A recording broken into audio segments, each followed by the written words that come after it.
Central গভর্নমেন্টের কোনো credit নেই। আমি এটা প্রথম দাবি করেছিলাম চিঠি লিখে যে ইন্স্যুরেন্স থেকে জিএসটি তুলে নেওয়া উচিত, কারণ আপনারা দেখেছেন আগে জিরেতে জিএসটি ছিল, লিরেতে নয়, এবং অনেক সামান্য ওষুধ, জীবনদায়ী ওষুধ এবং ছোট্ট ছোট্ট জিনিস, এবং আপনারা জানেন সেন্ট্রাল গভর্নমেন্টের 1 পয়সাও এর জন্য খরচ হয়নি, সব টাকাটা গেছে রাজ্য সরকারের কোষাগার থেকে। ক্রেডিট দিচ্ছে একজন আর আত্মনির্ভরতার কথা বলছেন, টাকাটা দেবেন তো?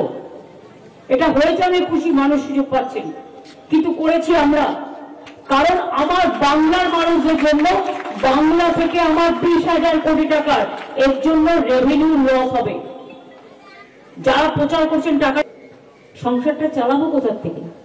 কিন্তু তা সত্ত্বেও আমি খুশি যে সুযোগটা মানুষ পেয়েছে, যেখান থেকে হোক আমাদের জোগাড় করতে